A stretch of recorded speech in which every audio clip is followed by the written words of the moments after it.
Welcome everybody to the Chinchilla Pickin' Podcast. It is September the 1st, 2025 at 4:28 p.m. Happy Labor Day. Entertaining, educational, and uplifting because we want everyone to make money. My name is David Underwood and I'm joined by the one and only Brandon Beaver. Brandon, how are you? I just keep hearing the comparison to today's market and the dot-com bubble. And, I wasn't investing during the dot-com bubble, but I've been always very interested in economics, so I paid attention to it. And there's still no comparison here. People None. keep wanting to try to do it, and it just, It's different. I did not invest during that time, but I did start a company during that time. Like every other person my age started a company, a dot com, if you will, during that time. And it's just something we all did. We all had a dot com. We all had websites because websites were new. We all knew this was going to be huge. We all wanted to take our shot at it. Some of us ended up becoming billionaires. Other people, like myself, did not. So um, this does not seem at all like dot com bubble. I'm sorry. yeah, I had a couple of websites that might still be floating out there that were more like teenage blogs and such. They're probably somewhere out there still, somewhere. Gotcha. Well, I mean, everybody had those teenage blogs, those websites, those little things they did. You know what I mean? Yeah, and we all learned how to do HTML and all that. Yeah, A little bit, right? Even MySpace. yeah, All right. right. All right. We're here about stocks and investments. I know it's Labor Day. Lots of cool things. Weather's calmed down. I know sometimes we talk about weather. A lot of things are changing. August was a down month. At the beginning of August on this show, I said August and September are typically down months, especially August. I said that. I said, watch your investments. Be careful when you put new money in August because it's a down month. You put new money in, it could go down. Do your research. Be safe with it. Look for opportunities when everything goes down. There are going to be some that didn't need to go down. Those are the ones you want to buy at those moments. September, Like, yes. no, the S&P 500's up about 2%. No, it's not. Really? Yeah, month to date. Well, the SPY is the ticker for SPY. Okay. Well, August, September, typically down months of the year. The highest percentage of being a down month of the whole entire year is August, September. That's why you get that bounce back in October. It's a great month to buy in September because you get the bounce back in October. Fabulous time. Everybody's excited about the holidays. Yada yada yada. I bought bullish last month, Brandon, and I don't know if you've been watching the stock price on bullish. It has not been bullish. I I am not happy at all with my bullish investment right now. I even did it in steps, 20 like 10 to 20% at a time of buying it as it went down. Did not matter. I am still down. Bullish is killing me. I do expect bullish to move back up come October when Bitcoin and all the other crypto and all those other crypto exchanges and everything else moves back up because it's crypto related, right? The current administration is so crypto heavy favorably that I don't see this not moving back up. I just don't know if I believe in it enough anymore and to hold on because it hasn't I haven't seen fundamentals on this for too long period of time because they just IPO'd. So I don't have the historical data of numbers to go off of. You know what I mean?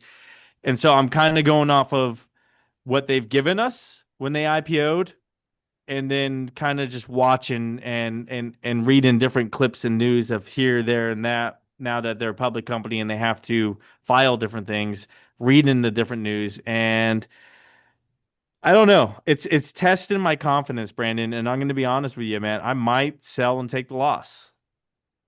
I might. Could it be possible that we had a bubble for crypto assets in the stock market? No, see, that's the thing. No, because I don't think so. I don't think so. There's just so many advanced, so like Bitcoin, right? It's Bitcoin's different than a lot of these other cryptos. You've admitted this. I've admitted this. Bitcoin, Ethereum, and Solana are all in a group on their with Ripple, all in a group on their own. Bitcoin, all the treasuries around the world, the major treasuries are buying up a Bitcoin reserve, right? A lot Right. of companies have Bitcoin reserves. I've made the case on this show time and time and time and time again that the more these Bitcoin reserves that get bought up and held, that's going to lower the amount of supply in the market. That's just going to raise up the price. That's going to make the exchanges more valuable. I've Okay. maintained that position and I still maintain that position. I believe that it's going to become more and more and more valuable. So the exchanges are going to make more money because more money is going to want to come into it, Okay. right? I maintain that, but and so if I hold it, maintaining that, you would say, well, then Dave, you should just hold bullish because according to that theory, eventually you're going to make your money. Yes, that's true. So that's one of the main reasons why I'm still holding bullish is because eventually, yes, it should move up enough to where I'm making money. Okay. But that's where I'm at. That's enough bullish talk for me because I'm frustrated. That's the word. I'm frustrated, Brandon. I'm frustrated. It is what it is. I'm frustrated like the Reds are right now because they can't put it together and get to the postseason. But Things happen. I mean, we can't have every, win. We cover our wins and losses on the show. right, That is one of the competitive advantages we have over a lot of these TikTokers and stock Twitters that stock as soon as Twitters. they'll make a call. They'll make a call, and when it goes south, you can't find them again. You don't know Right, whether yeah, they disappear or they never admit that or they erase the post where they made that call. It's just right, because they don't make calls ahead. A lot of them don't make calls ahead of time. They only say they called something after the fact. But like, where was your post about it ahead of time? right. Well, I We mean, make we cover our all of our Wednesday posts are losses. out there. All of our Yeah, everything's out there. You could go back and you could see if we actually said this or that, and you could check right, us. right. You could still go back and listen to the "I'm a Bull in a China Shop" episode. And then you can go back and listen to all the times that I've covered where my mistake was in that. And you can How listen I back to didn't when I know. said ARK Innovation was a great ETF to own when it was going up. And then 2 months later, I said ARK Innovation is trash as it was going down. Yeah. I had no idea. I had no Right. idea what I was talking about. Conversely, though, you could go back and still listen to the show where I called Meta a buy or, General Electric a Yep. buy before the splits. And, both of those companies you've made about 5 times your money on now. So Yes. there you Yes. go. Lots there to go back and look at. Yeah. It's been a fun run. I don't know how many years have we been doing this? I don't know. I don't even know. I have to look. I just enjoy it. I would do it regardless if anyone listened, but we have a few loyal listeners who actually reach out and DM I us. know. So Yeah. It's we been got to keep going for you guys. 3 or 4 years somewhere around there. Yeah, I it's been have a to look while, man. on Apple Podcasts. It's yeah. Yeah. My All my right. chair Well, still squeaks. 200 episodes in, it's still a squeaky chair. 200, man. All right. Here we go, guys. Rules. Everybody knows the rules. Brandon and I get together 5 to 10 minutes before the show and we tell each other what we're going to talk about. You hear the back and forth, the bicker and the banter right here on the show for you. Brandon, take it away. How many times have you heard the Great Rotation? A Still, lot. 10. Yeah, A lot. and even over the past 10 years, this happens like twice a year. Yeah. Tech's no longer the leader; it's now the financials, and of course, it's just taking a break. That's all it is. It'll return, and Nvidia's still a buy. Still the Nvidia's most still a important. buy. It's still the JP most. Morgan's still a buy too, though. But Yeah, yeah. that's still the most important company in the world that hasn't changed. Yes. But I'm going to go over their earnings report here a little bit. I want to. There's no ugly. We say the good, It bad, the went down. It went down though because they cut revenue, right? they cut. That's what the articles and the talking heads were saying. No, no, no, Revenue cuts, right? no. There's no revenue cuts. That's Well, let's ridiculous. see. Let's dig into the numbers. All right, so I mean, if anything, they may be talking about the law of large numbers, where the revenue had been up like 150 to 200% prior, year over year, and now that's kind of mediating. I mean, you'd expect that after You you've grown expect so that. fast I so fast. expect that. But the people who want to get rich quick, they want to turn $1 into a million in 1 month. They don't like that. Yeah, whatever. It's fine. So total revenue for the quarter came in at $46.743 billion. It's a 56% increase um, from the 30.4 billion reported in the second quarter of 2025. So year over year, 56% increase. 6% increase quarter over quarter. Um, Beat estimates of $46.23 billion. The big news here for me was the profitability growth. Incredible strength here. On a non-GAAP basis, the diluted earnings per share was a 54% increase, came in at $1.05. Um, net income increasing by 59%. Operating expenses did increase 36% year over year. So to have your net income increase by 59% when your operating expenses increase by 36%, 36% is an eye-popping number. Yes. But then you still kept your net income increasing by 59%, meaning your profitability is growing faster than those operating expenses were. It's just wild. This company It's is operating on a different level. it is operating on a tremendous level. And what we've said on the show many times before is there's no competitor in sight. We said this a year ago within 5 years. Now it's 4 years. They are actually, I think there's competitors coming up that will be in sight in that time frame. The biggest problem for Nvidia is the hyperscalers like Meta and Amazon and Google building out their own AI infrastructure. Now, can you n not everyone that listens to the show is a seasoned investor or knows everything about technology. What is a hyperscaler? How would you define that? So that's, I mean, that's somebody that is investing billions and billions of dollars into artificial intelligence and growing out very quickly with us. That's a hyperscaler. Gotcha. So that's your top, guys. It's your Microsofts, your Google, your Meta, people who are trying to get away from paying what they call the Nvidia tax because Nvidia has such pricing power right now that, it's expensive to buy, Yeah, because where else are you going to go? yeah, because they are trying to build out their own infrastructure for artificial intelligence. That's where you need to look. It's not Intel, in my opinion, or AMD.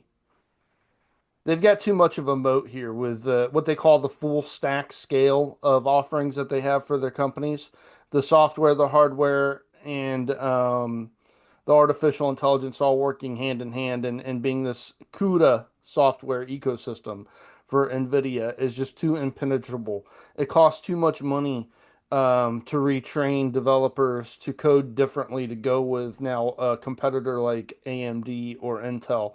Um, Getting out of that ecosystem, which CUDA has become essentially the industry standard for coding. And Gotcha. so if you're going to retrain your developers to get out of that system and go with somebody like Intel or AMD, you're going to be spending more money than what it costs you to stay in it or just build out your own AI infrastructure. So Well, that's the headwind, but you would expect any company like Nvidia, who's had the amount of success in a very short period of time that Nvidia's had with artificial intelligence, there's going to be headwinds like this and there's going to be competition. It's not a reason eventually to there's going to sell be the competition. stock. Yeah. It's not because you expect somebody like Jensen Huang Henson Wong. yeah, whatever. The leadership of this company, which has been so spectacular for a multi-decade, you know, length of time, they'll handle it.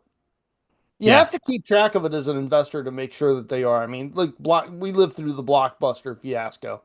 So we see those big companies come and go. So you have to watch it, but it's not a reason to say, "Oh, there's competition emerging," which is something that happens in business every freaking day. All the time. Yeah. You're never going to not have competition. You're never going to not have the next big thing or the next smart person out there building whatever, you know? And just because you're first to the field doesn't always mean you're going to be the best. Right. I mean, I've heard this said. a couple of times, and I repeat it. And they say the pioneers get the arrows, the settlers get the land. Right? And Yes. it's a great like if you Sorry, look I at was laughing as a native there, shooting arrows. sorry, but I mean it's true. It's the look at Apple. It's perfect for Apple. They were not a pioneer in any of the stuff they got into. They No. settled it. I mean, the smartphone you could Well, I mean, you can make the case for the that iPhone. he was a pioneer, but yet he didn't invent the computer. He made it better. Right. And they He didn't didn't invent the invent the software. He tablet. just made it better. They didn't invent the tablet, but the iPad made it better. Yes. They didn't Yeah, I invent the remember the phone. first tablets out there. They were awful. Yeah. But they just Apple said, no, we're going to take that. We're going to make it amazing. Right. I mean, the crazy thing is, though, that Nvidia is sort of the pioneer into the artificial intelligence chips. Well, yes and no. No. Yeah. All right. So you can say yes to artificial chips, right? Yeah. Artificial Art, intelligence chips. But they made these they've been making chips for years. It's just that their chips are the best suited for it. Intel, AMD, Micron Technology, ARM, all these Broadcom, all these companies, Qualcomm, all had the opportunity to make these type of chips and develop them, and they chose not to. right. And so that was Nvidia's choice in order to move in this because Nvidia was just called a company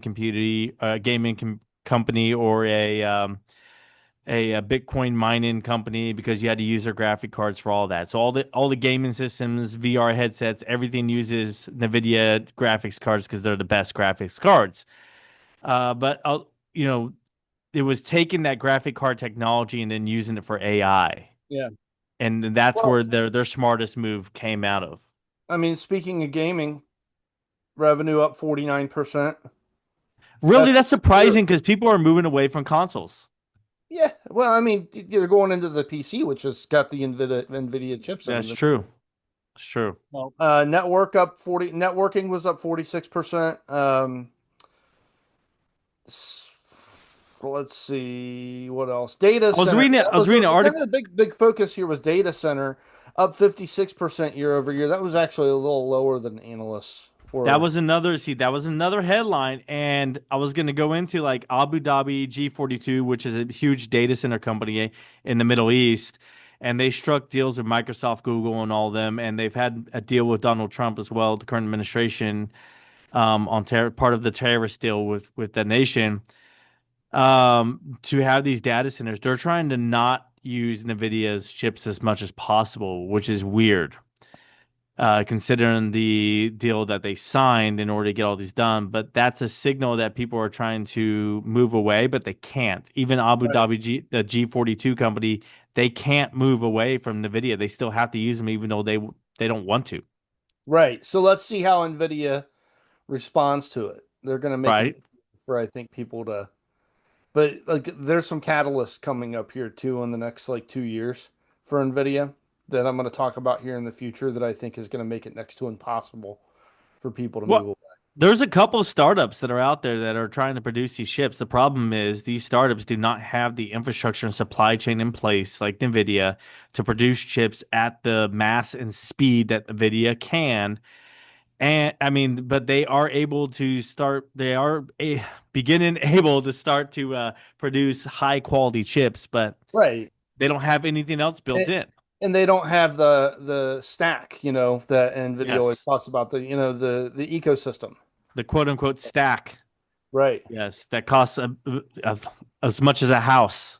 Right. $13.45 billion in free cash flow for the quarter. Million or billion? Billion for the quarter. That's a lot of free cash flow, man. That is. They control an Can they estimated drop a bill my way? somewhere between 80 and 92% of the AI accelerator market, which Yeah. is essentially artificial intelligence that me and you know today, like the artificial intelligence that can learn fast. That's the AI accelerator market. They get about 92% of the desktop GPU market. Man. Yeah. So that's a moat. And AI is taking jobs right now. It There are is. And I've read article after article the past month to 2 months of companies, and I've read some of them here on the show for people to listen to. But of companies saying, "Hey, we don't need to backfill these positions. AI can do it. People can just come in and input data for right now manually until we get it automatically into sheets, and it will spit out different things of what we need to do now. We don't need people to run these formulas or charts or Google Sheets or what have you." And so they're able to already replace jobs at companies this year right now Right. and really just minimize it. And then other companies, they're like, let's say we have someone we're paying $100,000 a year for. Well, now AI could do majority of the work. We're going to come in and we're only going to pay people $50,000 a year to do this job because they're not doing as much work, but we still need them for right now. Yeah. And so they're just doing things like that in order to save money. So it's already working to save companies money in the tech space. If anybody has an updated study that could show the amount of jobs created by artificial intelligence compared to the amount of jobs that have been eliminated by artificial intelligence up until this point, send it to me because I have not been able to find anything reliable on this, but I'd like to see it.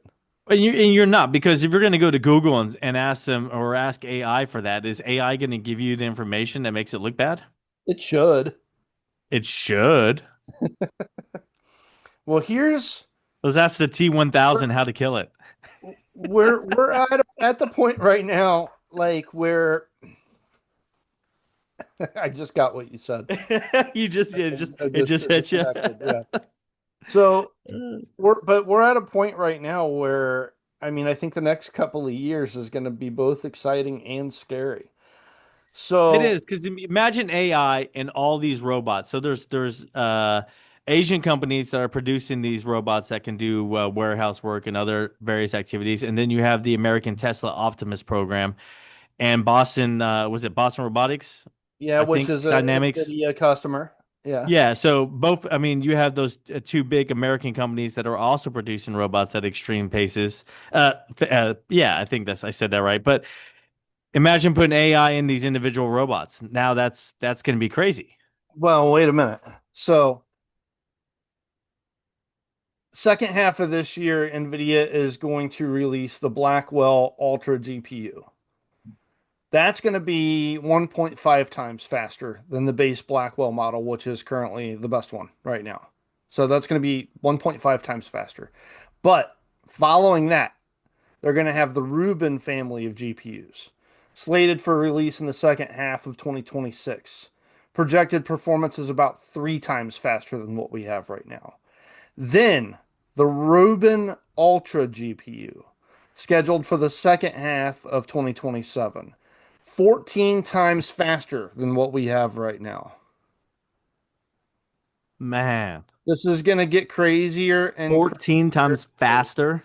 in just 2 years Are from they going to catch up with quantum computing? absolutely. That's Because what right now that's there's the all these point. quantum computing companies that are like, we can still do it faster if you have quantum computers doing the work. But like I feel like eventually we're going to get smart enough to develop technology that can do faster than quant. I don't know. I'm Yeah, not I a think that's going to be technology there. guy. I don't understand how these all work in detail, so I'm just kind of guessing. Right. Someone please DM us and let me know if We are what I'm going to saying is have complete garbage or not. we're gonna have new industries in the next 2, 3 years that we didn't even think about today. Well, the The- reason I the- asked that question is because you have companies like D-Wave Quantum who are saying, "Hey, use quantum computing, use our company because we could do it faster because we have quantum computers." Versus, just developing chips and software that can do it faster and move up to that speed that they're currently doing at the quantum computing level. I don't Right. know. I I don't think know. we're finally starting to see like what people were dreaming in, during the I doc. went to college for marketing, so I don't understand all that. The next frontier supposedly, and I say that supposedly because things Frontier, change, are changing so fast. the final frontier.